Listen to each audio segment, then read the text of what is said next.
नमस्कार दोस्तों, आप सभी का बहुत बहुत स्वागत है हमारे यूट्यूब चैनल करियर पॉइंट पे।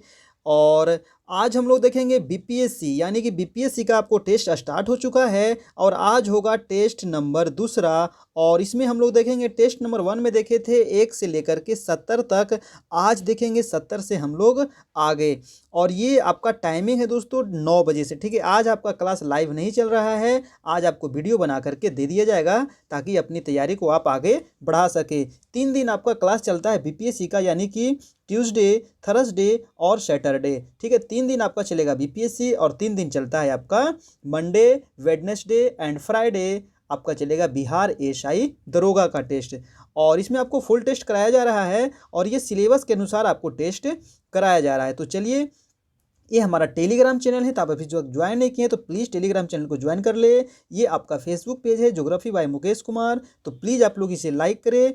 और ये हमारा यूट्यूब चैनल है career point by Mukesh sir, और अभी तक दोस्तों आप इससे नहीं जुड़े हैं तो प्लीज़ दोस्तों इसे चैनल को सब्सक्राइब कर ले, बेल आइकन प्रेस कर ले ताकि आप को डेली बेसिस पे वीडियो मिलते रहे और अपनी तैयारी को बढ़ाते रहें। यहाँ पे आपको बीपीएससी एंड दरोगा की पूरी तैयारी आपको कराई जा रही है। इसके अलावा आपको सीटेट की भी यहाँ पे तैयारी कराई जा रही है। तो सीटेट का अगर तैयारी कर रहे हैं या फिर केवीएस की तैयारी कर रहे हैं तो आपके लिए भी ये चैनल काफ़ी महत्वपूर्ण है, आप इसे ज़रूर से ज़रूर सब्सक्राइब कर ले। चलिए हम लोग देखते हैं, आज 70 नंबर तक हम लोग देख लिए थे। इसके आगे हम लोग आज देखते हैं दोस्तों 71 से, ठीक है। चलिए देखते हैं 71 में क्या। अगर आप पहला वीडियो नहीं देखे हैं तो पहले वो देख लीजिए आप, और उसके बाद इसको ये देखिए तो ज़्यादा अच्छा रहेगा, ठीक है। हाँ दोस्तों, देखते हैं आज का पहला प्रश्न। पहला प्रश्न है, कल 70 तक हम लोग कर लिए थे, आज देखते हैं 71 नंबर। देखिए आपका प्रश्न है कि एड्स जो बीमारी है ये कैसे फैलता है। तो एड्स कैसे फैलता है, ऑप्शन दिया गया है हाथ मिलाने से, हाथ मिलाने से तो नहीं फैलता है, श्वास संपर्क से, इससे भी नहीं फैलता है, कीटों से तो ये भी नहीं होगा, शारीरिक संपर्क से। तो आंसर हो जाएगा आपका डी नंबर यानी कि शारीरिक संपर्क से। अब देखिए एड्स का आपको बार बार एग्जाम में फुल फॉर्म पूछा जाता है, तो आपको पता होना चाहिए कि एड्स का फुल फॉर्म क्या होता है। एड्स का फुल फॉर्म होता है, मैं आपको बोल देता हूँ, एक्वायर्ड इम्यूनो डिफिशियंसी सिंड्रोम।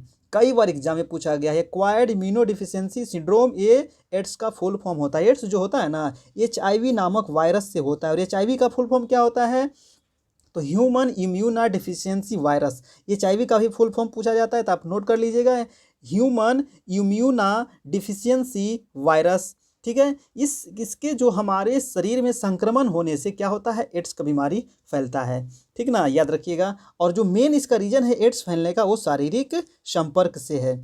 आगे देखते हैं, दूसरा नंबर आपका प्रश्न है कि जब एक पिंड की गति दोगुनी हो जाती है तो उसकी गतिज ऊर्जा क्या हो जाएगी, बताइए। जब पिंड की गति दुगनी होगी तो उसकी गतिज ऊर्जा हो जाएगी आपको 4 गुनी। आंसर नंबर आपका हो जाएगा सी दोस्तों, ठीक है, याद रखिएगा, आंसर नंबर हो गया आपका सी।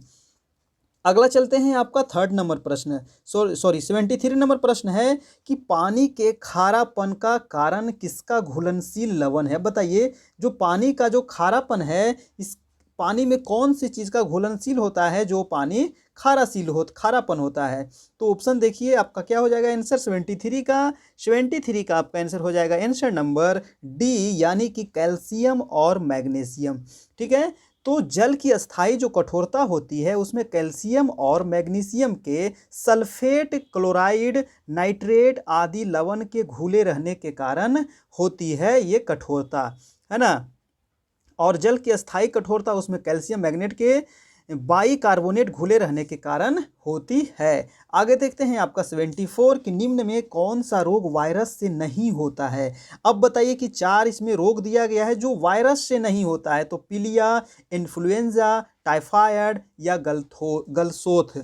तो देखिए इसमें आंसर क्या हो जाएगा आपका टाइफाइड। टाइफाइड जो है ना ये वायरस से नहीं होता है। तो टाइफाइड किससे होता है, टाइफाइड होता है आपका जीवाणु से। किससे होता है दोस्तों, याद रखिएगा, जीवाणु से होता है, यानी कि बैक्टीरिया। जीवाणु का मतलब क्या हुआ, बैक्टीरिया से होता है।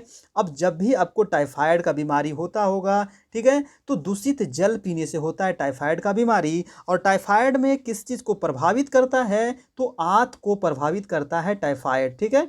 आंत, हमारे आंत को प्रभावित करता है। और टाइफाइड जब होता है तो इसका लक्षण क्या है जो आपको बार बार पूछा जाता है, तो बुखार, ठीक है, याद रखिएगा, बुखार तथा सर में दर्द होगा। ठीक है, बुखार और सर में दर्द इसका प्रमुख लक्षण है। आगे चलते हैं आपका 75 कि मंत्रिपरिषद सामूहिक रूप से किसके प्रति उत्तरदायी होते हैं। तो बताइए किसके प्रति उत्तरदायी होते हैं। 5 ऑप्शन दिया गया है, तो आंसर हो जाएगा आपका लोकसभा के प्रति, है ना। किसके प्रति सामूहिक रूप से उत्तरदायी होते हैं, तो लोकसभा के प्रति। आगे चलते हैं आपका 76 नंबर कि भारतीय संविधान में राजनीति के निदेशक सिद्धांतों की संकल्पना कहाँ से अंगीकार की गई है। अब बताइए, क्वेश्चन है कि नीति निदेशक जो सिद्धांत है ये कहाँ से लिया गया है। तो ऑप्शन है आयरलैंड, यूएस या फिर यूके, यूएसएसआर या चीन या जापान और कोरिया। तो आंसर हो जाएगा आपका ए नंबर आयरलैंड। नीति निदेशक तत्व कहाँ से लिया गया है, आयरलैंड। नीति निदेशक तत्व अनुच्छेद कितने में है, तो 36 से लेकर के 51 तक। भाग कितने में है, तो भाग 4 में है। तो इतनी सारी बातें आपको याद रखना है। आगे देखते हैं आपका 77 नंबर की निम्नलिखित में से किस अधिनियम में नियंत्रक महालेखा परीक्षक नामक पद का सुझाव दिया गया है। अब बताइए कौन सा वो जो अधिनियम था जिसमें नियंत्रक महालेखा परीक्षक यानी कि कैग, है ना, नामक पद को सुझाव दिया गया था। तो 77 का आंसर हो जाएगा दोस्तों आपका, क्या हो जाएगा, इसका आंसर हो जाएगा 1935 का अधिनियम। आंसर नंबर आपका हो जाएगा सी। ठीक है, याद रखिएगा। आगे देखते हैं आपका नेक्स्ट प्रश्न, चलते हैं 78। वह पहला राज्य कौन सा है जिसने परिसीमन के अधीन मतदान कराया। बताइए वह पहला राज्य कौन सा है जिसने परिसीमन के अधीन मतदान कराया। ऑप्शन है तमिलनाडु, आंध्र प्रदेश, केरल या कर्नाटक। तो 78 का आपका आंसर हो जाएगा, वो राज्य है दोस्तों आपका कर्नाटक। कौन सा राज्य है, कर्नाटक, याद रखिएगा। आगे चलते हैं दोस्तों आपका क्वेश्चन नंबर 79 कि निम्न में से किस राज्य में विधान परिषद है। अब बताइए कि विधान परिषद किस में है, कर्नाटक में है, तमिलनाडु में है, केरल में है या फिर गुजरात में है। तो विधान परिषद आपको पता होना चाहिए कि 6 राज्यों में है विधान परिषद, है ना। कहाँ कहाँ है विधान परिषद 6 राज्य में, तो बिहार में है, यूपी में है और महाराष्ट्र में है ना, महाराष्ट्र में है। ठीक है, और कहाँ है आपको, तो तेलंगाना में है, फिर आंध्र प्रदेश में है। ठीक है, तो कितना राज्य हुआ, बिहार हो गया, 2 हो गया, 3 हो गया, 4 हो गया, 5 हो गया और एक आपका कर्नाटक। ठीक है, तो 6 राज्यों में आपको याद रखना है विधान परिषद है। ठीक है ना दोस्तों। चलिए, विधान परिषद जो है ये 6 राज्यों में है। तो आंसर हो जाएगा इसका आंसर नंबर ए यानी कि कर्नाटक। ऑप्शन के अनुसार कहाँ है विधान परिषद, तो कर्नाटक में। 6 राज्य को आपको याद रखना है। आगे देखिए आपका 80 नंबर प्रश्न है कि बीजापुर अपनी किस चीज़ के लिए जाना जाता है। अब बताइए कि बीजापुर जो है ये किसके लिए जाना जाता है। ऑप्शन है घोर सूखे की दशा, गोल गुंबज, भारी वर्षा या गोमतेश्वर की प्रतिमा। तो आपका जो बीजापुर है ये जाना जाता है आपको गोल गुंबज के लिए। आंसर हो जाएगा आपका बी। और बीजापुर कहाँ है, तो बीजापुर जो है दोस्तों कर्नाटक में स्थित है ना, याद रखिएगा कर्नाटक में है। ये कई बार पूछा गया है कि बीजापुर कहाँ है, तो कर्नाटक में है। ठीक है, और ये जो गोल गुंबज है ये मोहम्मद आदिल शाह का मकबरा है, ये भी आप ध्यान में रखना है। गोल गुंबज जो है मोहम्मद आदिल शाह का मकबरा है और इसका निर्माण कार्य जो कराया गया था दाबुल के वास्तुकार याकुत द्वारा 1656 ईस्वी में किया गया था और यह विश्व का जो है सबसे बड़े एक कक्षीय मकबरों में से एक माना जाता है। एक कक्षीय मकबरा में से एक माना जाता है इसे गोल गुंबज को। आगे देखिए आपका है 81 नंबर प्रश्न है कि रूस के पॉपुलिस्ट आंदोलन अराजकतावाद के सह संस्थापक सदस्य कौन था। बताइए 81 का आपका आंसर क्या हो जाएगा दोस्तों, तो आंसर हो जाएगा आपका ए नंबर मिखाइल मैकयूनिन, है ना। आंसर नंबर हो जाएगा आपका ए मिखाइल मैकयूनिन। आगे देखते हैं आपका नेक्स्ट प्रश्न है 82 कि यूएसए में सैन फ्रांसिस्को में गदर पार्टी के संस्थापन किसने किया था। अब बताइए गदर पार्टी की जो स्थापना की गई थी कहाँ की गई थी, तो यूएसए के सैन फ्रांसिस्को में की गई थी। तो किसने किया था यह स्थापना, तो आंसर क्या हो जाएगा आपका 82 का आपका आंसर हो जाएगा लाला हरदयाल, यानी आंसर नंबर आपका ये आंसर हो जाएगा लाला हरदयाल। चलिए आगे देखते हैं आपका और ये कब किया गया था, ये भी आपको पूछा जाता है। तो 1913 ईस्वी में किया गया था ना, लाला हरदयाल के द्वारा 1913 ईस्वी में अमेरिका में गदर पार्टी की स्थापना की गई थी, याद रखिएगा। आगे चलते हैं आपका 83 कि कोलकाता में उच्च न्यायालय की स्थापना किसके द्वारा की गई। देखिए पहले जो उच्चतम न्यायालय, उच्च नहीं उच्चतम न्यायालय, जो सर्वोच्च न्यायालय इसी को कहते हैं सर्वोच्च न्यायालय, पहले कहाँ था, कोलकाता में। कोलकाता में से इसको ले जाया गया दिल्ली। तो कोलकाता में जो सबसे पहले जो स्थापना की गई थी ये कब की गई थी। तो 83 का आपका आंसर क्या हो जाएगा, 1773 के रेगुलेटिंग एक्ट के अंतर्गत आंसर हो जाएगा आपका ए नंबर, यानी कि 1773 के रेगुलेटिंग एक्ट के तहत सबसे पहले कोलकाता में सर्वोच्च न्यायालय की स्थापना की गई थी, यानी कि उच्चतम न्यायालय की स्थापना की गई थी। आगे चलते हैं आपका 84 नंबर की सत्यशोधक सभा के संस्थापक महाराष्ट्र में कौन थे, बताइए। सत्यशोधक सभा के संस्थापक महाराष्ट्र में कौन थे। तो 84 का क्या हो जाएगा दोस्तों, आंसर हो जाएगा आपका ज्योतिबा फुल्ले, आंसर नंबर हो जाएगा आपका डी। 84 का क्या हो जाएगा, ज्योतिबा फुल्ले, ठीक ना, याद रखिएगा, काफ़ी इंपॉर्टेंट है। तो कई बार पूछा गया है ज्योतिबा फुल्ले के बारे में कि सत्यशोधक समाज के ये संस्थापक थे, कहाँ, तो महाराष्ट्र में इसकी स्थापना की गई थी। आगे चलते हैं, आपका नेक्स्ट प्रश्न है 85 कि निम्न में से कौन सी नदी मकर रेखा को 2 बार काटती है, बताइए कि मकर रेखा को 2 बार जो काटती है वो नदी कौन सी है। ऑप्शन है वायाल नदी, लिम्पोपो नदी, नाइजर नदी या जाम्बेजी नदी। आंसर हो जाएगा आपका लिम्पोपो नदी, है ना, जो मकर रेखा को 2 बार काटती है। दोस्तों ये काफ़ी इंपॉर्टेंट है, जो कई बार आपको एग्जाम में पूछा गया है कि कौन सी वो नदी है जो मकर रेखा को 2 बार काटती है, तो वो है लिम्पोपो नदी। हाँ, याद रखिएगा दोस्तों इसके बारे में। और ये जो नदी है ना, ये आपको जो बहती है, ये दक्षिण अफ्रीका, बोत्सवाना और मोजाम्बिक से होते हुए हिंद महासागर में मिल जाती है, ठीक है। ये अफ्रीका की नदी है। लिम्पोपो नदी कहाँ की नदी है, तो अफ्रीका महादेश में, और ये दक्षिण अफ्रीका में बहती है, बोत्सवाना में बहती है, और मोजाम्बिक होते हुए ये हिंद महासागर में जाकर के गिर जाती है, ठीक है, याद रखिएगा। आगे चलते हैं, आपको नेक्स्ट प्रश्न है 86 नंबर की क्रिकेट बैट के लिए विलो कहाँ से प्राप्त होता है। क्रिकेट का जो बैट होता है इसका विलो कहाँ से प्राप्त होता है, तो उष्णकटिबंधीय वन से, वर्षा वन से, पतझड़ वन से या फिर शंकुधारी वन से। तो क्या हो जाएगा, ये जो विलो जो प्राप्त होता है, आंसर हो जाएगा आपका 87 का पतझड़ वन, आंसर नंबर हो जाएगा आपका सी, ठीक है, याद रखिएगा, पतझड़ वन से ये प्राप्त होता है।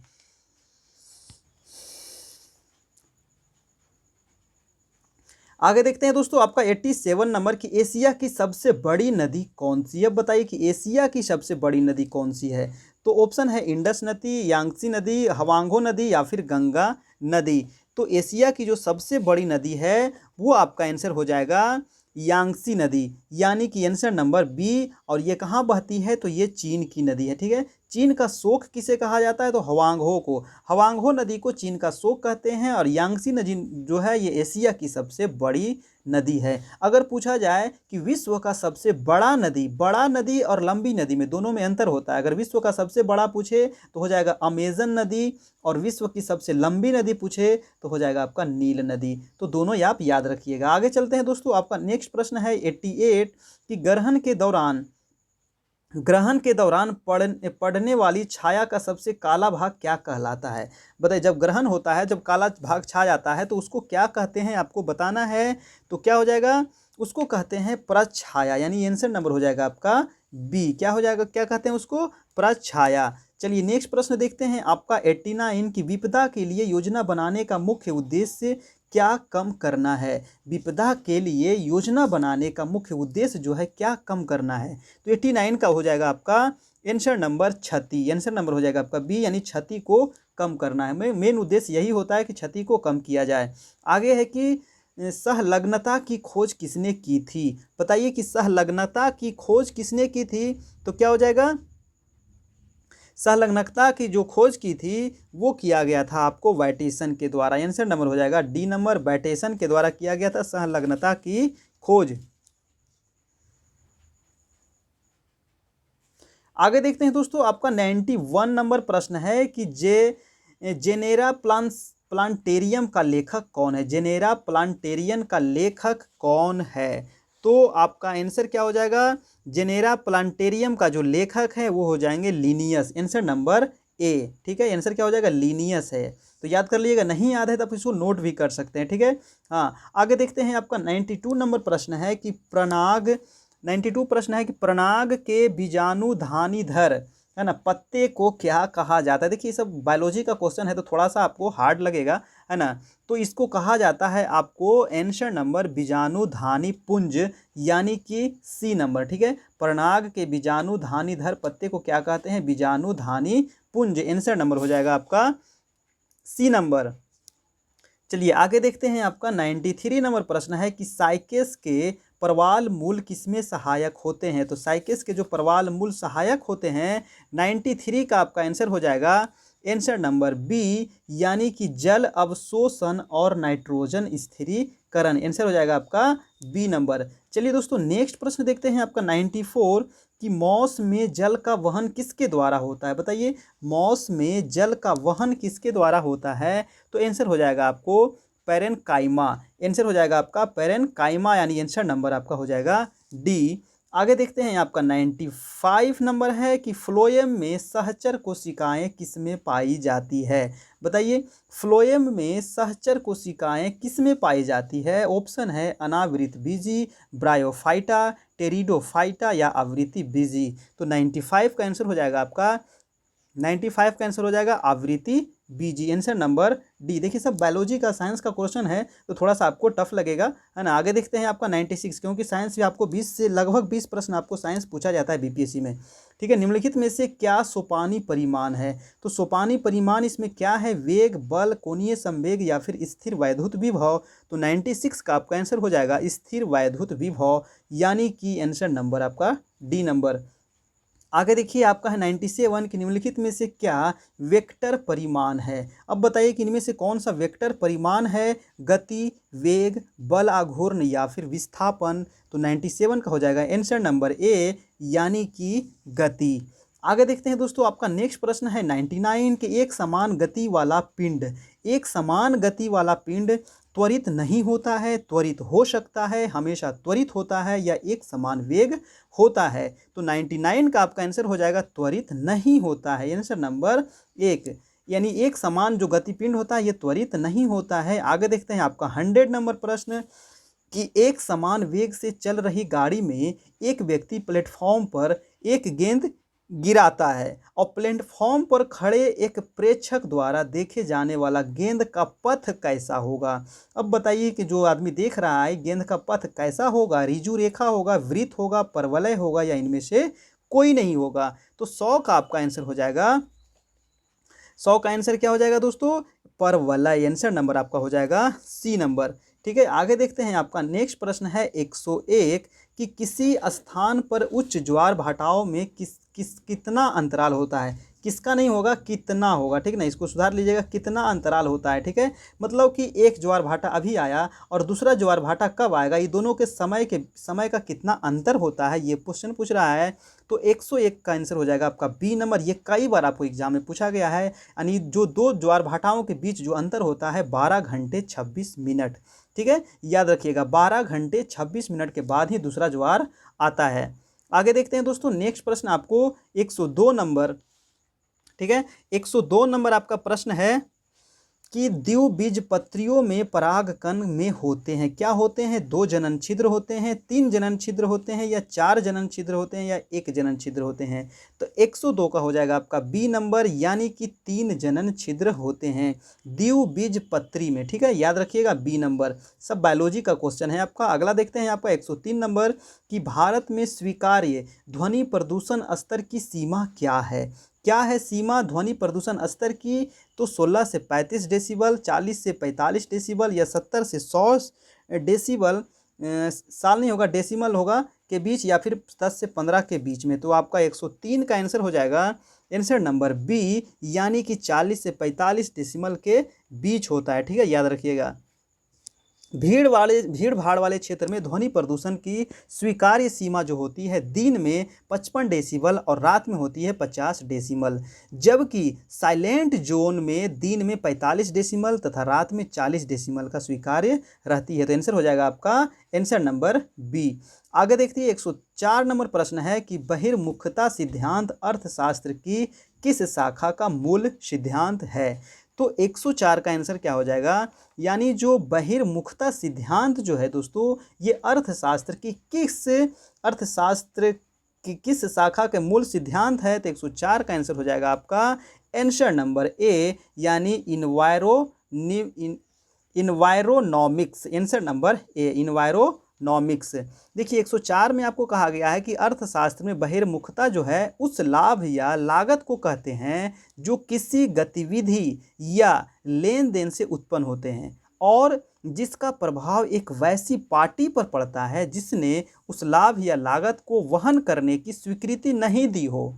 पर्यावरण प्रदूषण इसका एक उदाहरण है और इस उदाहरण का प्रतिपादन किए थे हेनरी सिडविक ने किया था। आगे देखते हैं आपका नेक्स्ट प्रश्न 105 नंबर, कि वह बहुउद्देशीय नदी घाटी परियोजना आधुनिक भारत की एक मंदिर है, यह कथन किसका है। ये काफ़ी इंपॉर्टेंट है कि जो बहुउद्देशीय परियोजना है, जो नदी घाटी परियोजनाएं हैं, इसको आधुनिक भारत का मंदिर किसने कहा है। तो ये कथन जो था किसका था, पंडित जवाहरलाल नेहरू। काफ़ी इंपॉर्टेंट है, ये कई बार आपको पूछा गया प्रश्न है, पंडित जवाहरलाल नेहरू। 105 का आंसर हो जाएगा आपका डी। नेक्स्ट देखते हैं आपका 106 नंबर, की अंकीय परिपथों द्वारा किस प्रकार की सूचना पद्धतियों को मान्यता दी जाएगी। तो अंकीय परिपथ द्वारा किस प्रकार की सूचना पद्धति को मान्यता दी जाएगी। 106 का हो जाएगा आंसर नंबर ए, यानी द्विआधारी पद्धति। आंसर नंबर क्या हो जाएगा, ये द्विआधारी पद्धति। आगे देखिए दोस्तों 107 नंबर, तारों को जोड़ने की प्रक्रिया क्या कहलाती है।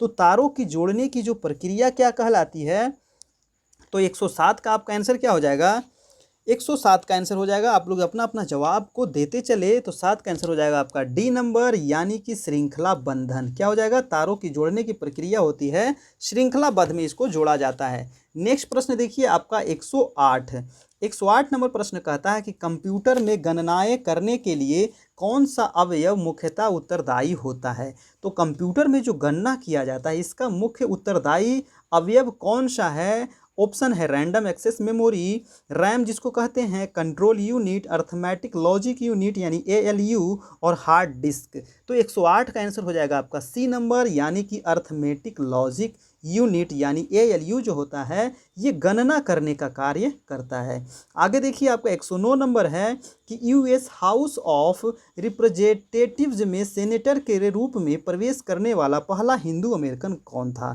तो वो पहला हिंदू अमेरिकन कौन था। ऑप्शन है सुनीता विलियम्स, ज्योति सेनगुप्ता, अम्मी बेरा या तुलसी गबार्ड। तो 109 का आंसर हो जाएगा दोस्तों आपका डी नंबर, यानी कि Tulsi Gabbard US house of representatives में सेनेटर के रूप में प्रवेश करने वाला पहला हिंदू अमेरिकन था ये। आगे देखिए आपका 110 नंबर है, इसमें आपको मिलान करना है कि मांस आहार ये किससे संबंधित होगा, कैल्शियम प्रोटीन से। ये आपका सही है कि नहीं, ये आपको सही मिलान करना है, जो सही है वो आपको बताना है। बी में है मत्स्य, मंड और विटामिन, ये भी आपको गलत है, ये नहीं होगा। दूध में रेशम नहीं होगा। और डी है अंड पितक प्रोटीन और वसा, ये आपका बिल्कुल सही है। तो 110 का क्या हो जाएगा आपका डी नंबर।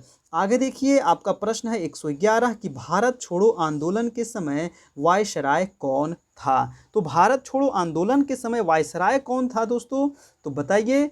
तो इस समय जो वायसराय था, ऑप्शन क्या हो जाएगा, ऑप्शन है Lord Mountbatten, Lord Wavell, Lord Curzon या लॉर्ड इरविन। तो देखिए इसका आंसर जो होगा ना, आंसर नंबर हो जाएगा ई, और ऑप्शन नंबर ई नहीं दिया गया है तो इसका ई कर लीजिएगा, आंसर हो जाएगा आपका ई, यानी कि चारों में से कोई भी नहीं था। भारत छोड़ो आंदोलन कब हुआ था, तो 1942 में हुआ था, यानी 9 अगस्त 1942 को हुआ था भारत छोड़ो आंदोलन। किसके द्वारा चलाया गया था, तो महात्मा गांधी के द्वारा, है ना। यानी गांधी जी के आह्वान पर भारत छोड़ो आंदोलन 9 अगस्त 1942 को समूचे देश में एक साथ आरंभ हुआ था। और उस समय भारत के जो वायसराय थे वो कौन थे, तो लॉर्ड लिनलिथगो थे। वायसराय के तौर पर भारत में उनका कार्यकाल 36 से लेकर के 43 तक रहा था, याद रखिएगा। आगे देखिए आपका है 112 नंबर, IPCC का पूरा नाम क्या है। IPCC का पूरा नाम यानी फुल फॉर्म बताना इसका। तो IPCC का फुल फॉर्म क्या होता है, 112 का आंसर हो जाएगा आपका सी नंबर, यानी inter governmental panel on climate change. Answer number हो जाएगा आपका सी। चलिए, फुल फॉर्म आपको पूछ लिया जाता है बराबर एक, तो फुल फॉर्म आपको फिक्स है कि आपको पूछा ही जाएगा एग्जाम में। आगे देखिए, आपको 113 नंबर है कि भारत सरकार अधिनियम 1935 को दासता का नया पोष घोषणा पत्र किसने कहा था? बताइए दोस्तों, भारत सरकार अधिनियम 1935 को दासता का नया घोषणा पत्र किसने कहा था? महात्मा गांधी, राजेंद्र प्रसाद, पंडित जवाहरलाल नेहरू, B.R. अम्बेडकर। तो 113 का आंसर हो जाएगा आपका सी नंबर, पंडित जवाहरलाल नेहरू। ठीक है, भारतीय राष्ट्रीय कांग्रेस के फैजपुर अधिवेशन कब हुआ था? 1936 में, और इसमें कांग्रेस के अध्यक्ष जो थे वो जवाहरलाल नेहरू थे, और इन्होंने ही 1935 की आलोचना करते हुए इसे दासता का घोषणा पत्र करार दिया था। और उन्होंने कहा कि कांग्रेस इस अधिनियम का मुकाबला करने और इसे खत्म करने के लिए विधानमंडलों में जा रहा था। आगे देखिए, आपका नेक्स्ट प्रश्न है 114 नंबर की काजू की फसल पर एंडोसल्फान के छिड़काव के फलस्वरूप महाविपदा के स्तर पर प्रदूषण हो गया था। ये कहाँ प्रदूषण हुआ था? काजू की फसल पर छिड़काव जो किया गया था तो कहाँ प्रदूषण हुआ था? केरल में, आंध्र प्रदेश में, कर्नाटक में या फिर तमिलनाडु में? तो आंसर हो जाएगा केरल में। काजू कहाँ होता है सबसे ज़्यादा? केरल में होता है, तो ऐसे भी आप मार सकते हैं केरल। ठीक है, एंडोसल्फान है ना, एंडोसल्फान का छिड़काव करने से काफ़ी विपदा हो गया था ना, प्रदूषण वहाँ पे काफ़ी अधिक फैल गया था, जिससे लगभग 200 व्यक्ति की मौत हो गई थी दोस्तों, याद रखिएगा।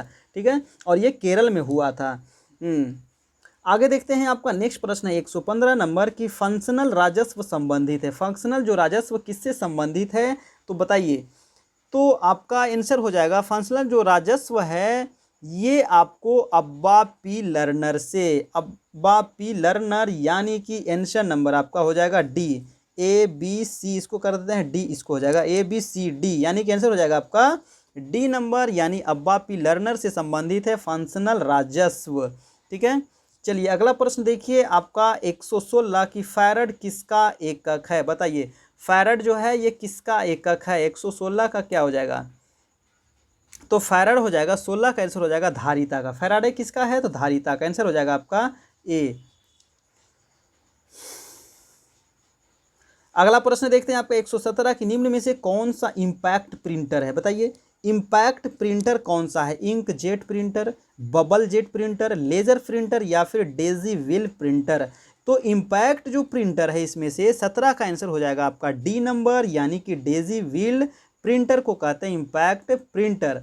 ठीक है, आगे देखते हैं 119 नंबर 118 नंबर प्रश्न देखते हैं कि अमेरिकन सल्फेट में मौजूद नाइट्रोजन का प्रतिशत कितना है? सॉरी, अमेरिकन नहीं, अमोनियम सल्फेट है ना, गलती से निकल गया दोस्तों। अमोनियम सल्फेट में मौजूद नाइट्रोजन का प्रतिशत कितना है? 21, 25, 30 या फिर 18%? तो 118 का आंसर हो जाएगा आपका ए नंबर, यानी कि 21%। अमोनियम सल्फेट में नाइट्रोजन कितना होता है? तो 21%। ये कई बार पूछा गया प्रश्न, याद रखिएगा। आगे देखिए, आपका 19 नंबर के निम्न में से विषम पद पहचानिए जो इससे चारों में से अलग हो, चारों में से एक जो अलग हो उसको आपको पहचानना है। तो 119 का ऑप्शन है optical fibre, twisted pair wire या माइक्रोवेव कोएक्सियल केबल। तो आंसर हो जाएगा 19 का सी नंबर, यानी कि माइक्रोवेव। ये तीनों से अलग है। आगे देखिए, माइक्रोवेव जो होता है ना, एक रेडियो तरंग होती है, जबकि अन्य तीनों जो विकल्प है ये क्या है? ये क्या है दोस्तों? जैसे समाक्षीय केबल, ऑप्टिकल फाइबर और मुड़ी जोड़ी केवल तारों के रूप में है। ठीक है ना, ये सब क्या है? तारों के रूप में है। आगे देखते हैं, आपका नेक्स्ट प्रश्न 120 नंबर 1923 ईस्वी में स्वराज पार्टी बनाने के लिए मोतीलाल नेहरू के साथ मिलने वाला कांग्रेस का अन्य नेता कौन था? ठीक है, स्वराज पार्टी की स्थापना कब हुई थी? तो 1923 में हुई थी, और मोतीलाल नेहरू इसकी स्थापना किए थे, और इसके साथ अन्य नेता कौन थे ये आपको बताना है। तो 120 का आंसर हो जाएगा आपका बी नंबर, यानी कि चित्तरंजन दास। क्या हो जाएगा? चित्तरंजन दास इसके साथ में थे। आगे देखिए दोस्तों, 121 नंबर प्रश्न है कि भारतीय संविधान के किस भाग में मूल कर्तव्य निर्धारित किया गया? काफ़ी इंपॉर्टेंट है। जो मूल कर्तव्य है ये जो जोड़ा गया था आपको 42वें संविधान संशोधन 1976 ईस्वी में इसे जोड़ा गया था। जब जोड़ा गया था तो इसमें कितने मूल कर्तव्य थे? 10 मूल कर्तव्य थे। वर्तमान में इसमें 11 मूल कर्तव्य हैं, और ये कितने भाग में है? तो 4 के ए में है। ठीक है, 4 के ए में है, क्योंकि ये बाद में जोड़ा गया था, इसीलिए इसके भाग 4 के ए में इसको रखा गया है। 4 में क्या है तो नीति निर्देशक तत्व, और 4A में है आपका मौलिक मूल कर्तव्य। अगला देखते हैं आपका 122 नंबर। 122 नंबर प्रश्न है, देखिए इसमें एक प्रश्न आपको छूट गया है कि जो आपका 11वां जो मौलिक कर्तव्य था ना, वो आपको जोड़ा गया था 2002 में। तो ये भी आप याद रखिएगा, जब जोड़ा गया था फर्स्ट टाइम मूल कर्तव्य 1976 में, तो 10 मूल कर्तव्य था, लेकिन एक मूल कर्तव्य अभी वर्तमान में कितना है, 11 है। तो 11वां पूछा जाता है आपको कब जोड़ा गया था, तो 2002 में जोड़ा गया था। 86वें संविधान संशोधन के अंतर्गत इसको जोड़ा गया था। और मूल कर्तव्य जो जोड़ा गया था किस समिति की अनुशंसा पर जोड़ा गया था, सिफारिश पे जोड़ा गया था, तो स्वर्ण सिंह समिति की सिफारिश पर ये जोड़ा गया था। ये जितना बताया, अगर इतना आप याद रखते हैं तो मूल कर्तव्य से एक भी प्रश्न नहीं छूटेगा। आगे देखिए 122 है कि केंद्रीय मंत्रिमंडल में मंत्रिमंडल सदस्य का पद निम्न में से किसको मिलता है। किसको मिलता है, ऑप्शन है उच्चतम न्यायालय का न्यायाधीश, भारत सरकार का सचिव, प्रधानमंत्री का राजनीतिक सलाहकार, या योजना आयोग का उपाध्यक्ष। तो 122 का आंसर हो जाएगा डी नंबर, यानी कि योजना आयोग के उपाध्यक्ष को। आगे देखते हैं नेक्स्ट प्रश्न 123, पृथ्वी की किस अक्षांतर रेखा पर सबसे लंबे दिन को सूर्य का प्रकाश 24 घंटे उपलब्ध रहता है। तो बताइए ऑप्शन 23 का आंसर क्या हो जाएगा आपका, पृथ्वी की किस अक्षांतर पर, तो आंसर हो जाएगा 123 का आंसर होगा आपका, क्या होगा, तो 123 का आंसर हो जाएगा आपका, क्या कह रहा है, सबसे लंबे दिन को सूर्य का प्रकाश 24 घंटे उपलब्ध रहता है। तो आपका आंसर हो जाएगा दोस्तों बी नंबर, यानी कि 66.5 डिग्री। नेक्स्ट प्रश्न देखते हैं आपका 124, आंग सान सुई कहाँ के मूल निवासी थे। ये कहाँ के मूल निवासी थे, चीन के, म्यांमार के, अरुणाचल प्रदेश के, या फिर तिब्बत के। तो आंग सान सुई जो थे ये थे आपको म्यांमार के। आंसर हो जाएगा आपका बी नंबर। अगला प्रश्न देखिए 125 कि डीपीटी वैक्सीन किन बीमारियों के बचाव के लिए दिया जाता है। तो डीपीटी जो वैक्सीन दिया जाता है ये दिया जाता है डिप्थीरिया, काली खांसी और टिटनेस के लिए। आंसर नंबर क्या हो जाएगा आपका, ए। ठीक है, किस लिए दिया जाता है, डिप्थीरिया के लिए, काली खांसी के लिए और टिटनेस के लिए डीपीटी वैक्सीन। अगला प्रश्न देखते हैं दोस्तों 126 नंबर कि निम्नलिखित में से कौन से ग्रह पर जल चक्र मौजूद है। बताइए वो कौन सा ग्रह है जिस पर जल चक्र मौजूद है, बृहस्पति, पृथ्वी, मंगल या फिर बुध। तो आंसर क्या हो जाएगा, पृथ्वी पे मौजूद है ना। आंसर नंबर हो जाएगा आपका बी। अगला देखिए आपका 127 की 5% जल वाले एथेनॉल को क्या कहते हैं। तो 5% जल वाले एथेनॉल को कहते हैं परिशोधित स्पिरिट। परिशोधित स्पिरिट इसे कहा जाता है, यानी आंसर नंबर हो जाएगा आपका सी। आगे देखिए 128 की निम्न भूमि प्रयोगों में से कौन सा विशेष आर्थिक क्षेत्रों तक सीमित है। तो विशेष आर्थिक क्षेत्र तक सीमित कह रहा है, तो आंसर क्या हो जाएगा 128 का, यानी कि 128 का आपका आंसर हो जाएगा, क्या हो जाएगा, आप लोग अपना अपना कमेंट करते चले, यानी कि मुफ्त व्यापार केंद्र, यानी कि आंसर नंबर बी। और लास्ट में आपको बताना है कि आप सभी ने कितना कितना सही किया था। ठीक है, और चैनल पे नए हैं तो चैनल को ज़रूर से ज़रूर दोस्तों सब्सक्राइब कर लीजिएगा ताकि आपको नेक्स्ट वीडियो मिलता रहे। आगे देखिए आपका अगला प्रश्न है 129 की ब्राज़ील धारा के पूर्व की ओर चलते रहने को क्या कहते हैं। तो ब्राज़ील जो धारा है, ब्राज़ील कहाँ है, तो दक्षिण अमेरिका महादेश में है ब्राज़ील। तो ब्राज़ील धारा के पूर्व की ओर चलते रहने को कहते हैं दक्षिण अटलांटिक अपवाह। क्या कहते हैं, आंसर नंबर हो जाएगा आपका ए नंबर, दक्षिण अटलांटिक अपवाह। आगे देखिए 130 नंबर की सत्याग्रही, सत्याग्रही एम के गांधी यानी मोहनदास करमचंद गांधी को सत्याग्रह करने के लिए सबसे पहले कब जेल हुई थी। तो सबसे पहले जेल इनको कब हुई थी, गांधी जी को। तो आंसर हो जाएगा आपका 130 का आंसर नंबर बी 1900, यहाँ पे गलत लिखा गया है, इसको 1908 कर लीजिएगा दोस्तों, है ना। 1908 ईस्वी में गांधी जी को सबसे पहले जेल हुई थी। कहाँ हुई थी, तो दक्षिण अफ्रीका में हुई थी, है ना। क्या हो जाएगा, दक्षिण अफ्रीका में हुई थी सबसे पहले इनको जेल 1908 में। आगे चलते हैं, नेक्स्ट प्रश्न देखते हैं आपका 132 है कि संचार उपग्रहों का प्रयोग किया जाता है। किस लिए किया जाता है, केवल संचार संकेत प्राप्त करने के लिए, संचार संकेत प्राप्त करने और पुनः प्रेषित करने के लिए, केवल प्राकृतिक संसाधनों की जानकारी के लिए, या फिर है केवल संचार संकेत प्रेषित करने के लिए। तो 131 का आंसर हो जाएगा आपका संचार संकेत प्राप्त करने और पुनः प्रेषित करने के लिए। आंसर नंबर आपका बी नंबर, ठीक है, याद रखिएगा। आगे देखते हैं आपका नेक्स्ट प्रश्न 132 कि बुद्ध के प्रथम प्रवचन को क्या कहा जाता है। यानी बुद्ध भगवान को जब ज्ञान की प्राप्ति हुई और इन्होंने प्रथम प्रवचन दिया तो उसे क्या कहते हैं, तो उसे कहते हैं धर्म चक्र प्रवर्तन। देखिए यहाँ पे थोड़ा सा मिस हो गया है लिखने में, तो इसको कहा जाता है धर्म चक्र प्रवर्तन, याद रखिएगा, धर्म चक्र प्रवर्तन इसको कहते हैं। आंसर नंबर हो जाएगा आपका बी। नेक्स्ट देखते हैं आपका 133 टोडा जनजाति कहाँ पाए जाते हैं। तो टोडा जनजाति जो पाया जाता है ये कहाँ पाया जाता है, ये काफ़ी इंपॉर्टेंट है। तो तमिलनाडु में पाया जाता है दोस्तों, तमिलनाडु में पाया जाता है टोडा जनजाति। और तमिलनाडु में जो नीलगिरी पर्वत है ना उस पे देखा जाता है आपको टोडा जनजाति को, नीलगिरी पर्वत पे। और नीलगिरी के बारे में तो मैंने कई बार बता चुका हूँ। ये देखिए नीलगिरी है कर्नाटक, केरल और तमिलनाडु में ये फैला हुआ है, ठीक है। मैं तो बहुत बताया हूँ नीलगिरी जो पर्वत है ये पश्चिमी घाट और पूर्वी घाट को दोनों को जोड़ता है। नेक्स्ट है आपका 134। तो 134 वीडियो अच्छा लग रहा है दोस्तों तो एक लाइक कर दीजिएगा, और चैनल पे नए हैं अभी तक चैनल को सब्सक्राइब नहीं किए तो प्लीज़ जरूर से जरूर चैनल को सब्सक्राइब करें, शेयर करें अपने दोस्तों को, सभी को बता दें कि यहाँ पे आपको बिहार दरोगा की तैयारी हो रही है, बीपीएससी पीटी की तैयारी हो रही है फिलहाल, है ना। और इसके बाद आगे भी आपको सीटेट की तैयारी कराई जाएगी, ठीक है। और आपको केवीएस की तरह भी क्लास आपको बहुत जल्द ही स्टार्ट हो रहा है। तो ठीक है, आपको चैनल को सब्सक्राइब कर ले, बेल आइकन प्रेस कर ले ताकि आपको नोटिफिकेशन मिलता रहे। देखिए 134 नंबर प्रश्न क्या कहता है, वन स्ट्रॉ रिवॉल्यूशन लिखा था, ये किसने लिखा था वन स्ट्रॉ रिवॉल्यूशन।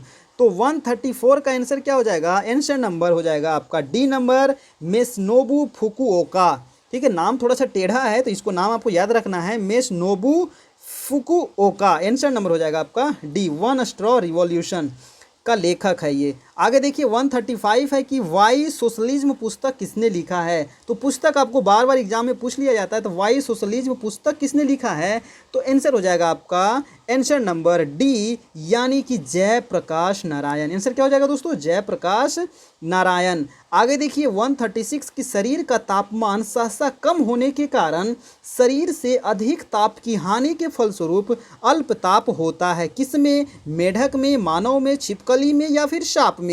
36 का आंसर हो जाएगा 136 का मानव में। आंसर हो जाएगा आपका बी नंबर। ठीक है, क्या हो जाएगा दोस्तों, बी नंबर यानी कि मानव।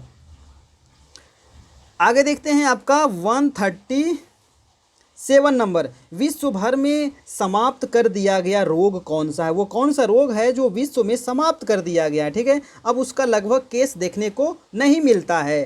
तो 137 का आपका आंसर हो जाएगा 137 का आंसर हो जाएगा चेचक।